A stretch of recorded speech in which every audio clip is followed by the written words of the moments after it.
So my name is Wilhelm, and my son Michael has asked me to do an interview on my experiences during the Vietnam War. And I did serve during the Vietnam War between 1967 and 1971 in the U.S. Navy. So basically my story is, it's not an adventurous story, it's probably an ordinary story. In 1965, 66, I was a student at USC, as many of you are students at USC. I had a student deferment. I was completing my third year of studies, and I was in a draft board. There was an active draft during that period of time. It was certainly before the lottery, and my student deferment was changed to 1A, which meant I was available to be drafted. I appealed the draft with the draft board and was advised that there was a shortage of draftable men in my board and that I should anticipate being drafted within 60 to 90 days. Others, friends of mine, had served. Some were killed, others were injured. In talking with my parents, it was thought that I probably should go into the Navy. My dad had served in the Navy during the Second World War, so that's what I did. I enlisted in the United States Navy. Regarding the Vietnam War, the war had been going on since 1955 or so. I was in elementary school. Through my high school years, it seemed like there was always a conflict going on in Vietnam. I never related it to myself. After all, I was going to college. My plans were to be pre-med, to go through college, and then hopefully to become a doctor. As I indicated earlier, those plans were changed when it was decided that I was to be drafted, and I enlisted in the United States Navy. At the time, there was a naval training station at San Diego. I went through the basic training there, and then became a radioman. I was interested in electronics and electricity and in communications. I went through the Radioman A school, took leave with my family, and then I was assigned to a minesweeper, USS Pivot, MSO 463, which was part of Mine Division 92. At that time, there was a Long Beach Naval Station, and my preference was any ship Long Beach, so that at least I could stay in the Southern California area. The purpose of the USS Pivot was not necessarily to sweep mines during the period that I served, and those were cruises in 1968 and 1969. The mission of the USS Pivot was maritime patrol, which was basically to be off the coast of South Vietnam, off the DMZ area and off the Mekong Delta area, to intercept sampans and other small boats that were trying to sneak supplies and ammunition to shore. Our task was to intercept them, to stop them, and to do other tasks as well, such as MedCap, which is providing medical assistance, and to be on station for rescue operations as those were needed. I served 2 tours in the Navy, and actually after my first tour, I actually volunteered for Operation Deep Freeze.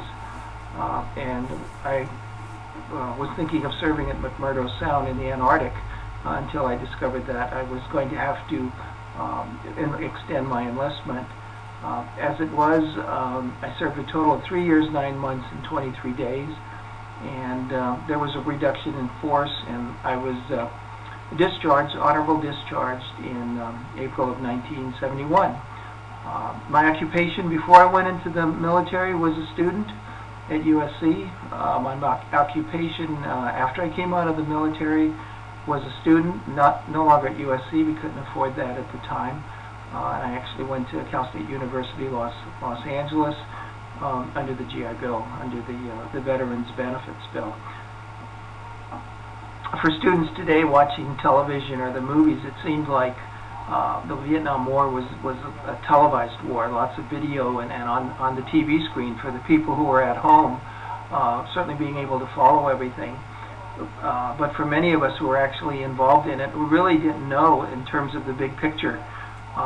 Ship life was basically 12 hours on duty, 12 hours off duty. I served in as a radioman, so I was in what was the radio shack, which was an enclosed, secured area, and you didn't even see the outside for hours at a time.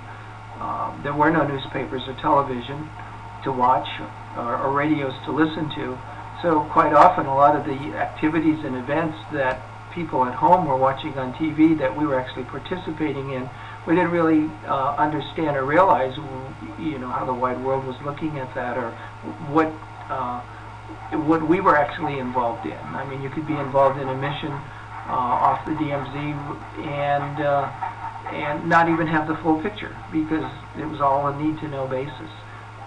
Life at sea was dull. I mean, it was long days. It was the ocean is a big place, punctuated with a few I don't know, I guess you'd call them exciting activities,